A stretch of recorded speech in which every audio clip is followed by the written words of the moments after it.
opening welcome to the Japan Market Brief podcast for March 27. Today we are looking at another soft session for Japanese equities, why the broader market still feels externally driven, and why Rome is the stock to watch. Today's headline: Japan's market turned lower again on March 27. The rebound seen earlier in the week continued to lose momentum, and investors remained focused on the same outside pressures that have dominated recent sessions. Market moves: the Nikkei 225 closed at 53,145. 33, down 0.9%. Topics was also lower. Dollar yen stayed near 159.5, keeping the market in a sensitive range where intervention concern can quickly return. At the same time, global investors were still watching oil and Middle East headlines for signs of whether risk pressure would fade or intensify again. This was not a disorderly sell-off, but it was another sign that the market still lacks confidence.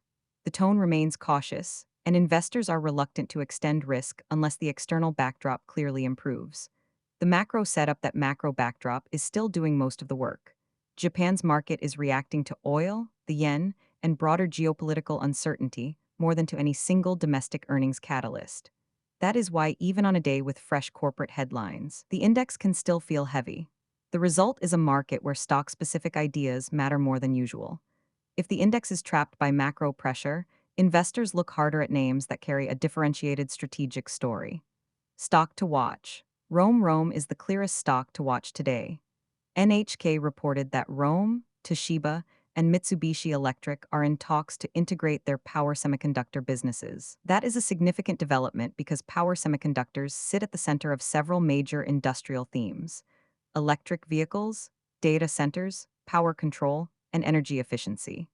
Why does ROHM stand out in particular? Because this is not just a demand story.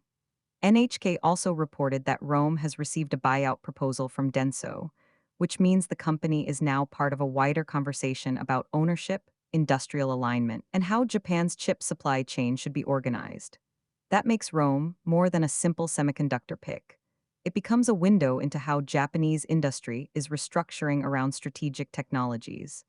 Investors are not only asking whether semiconductor demand will be strong, they are also asking which companies will control the assets, how partnerships will be formed, and how capital will be deployed. Why it matters for the market: this matters because ROHM gives the market a fresh angle that is different from the names that have dominated the past several days.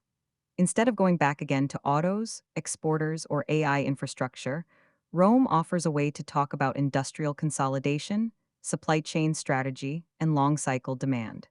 That is especially useful in a cautious market. When index sentiment is weak, investors often focus on names where there is a clear corporate event plus a believable long-term theme. ROHM currently has both. The stock is also useful because power semiconductors connect directly to energy and electrification. Those are not abstract themes. They matter even more when oil and power security are already major topics in Japan. What to watch next going forward? There are two layers to watch. At the market level, investors still need to see whether yen pressure eases and whether oil-related stress becomes less dominant.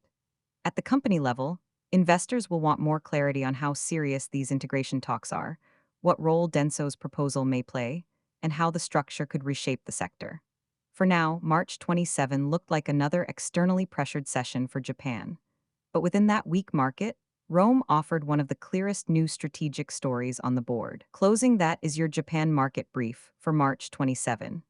The market stayed cautious, the macro drag remained familiar, and ROHM became a stock to watch because it links industrial restructuring to one of Japan's most important longer-term semiconductor themes.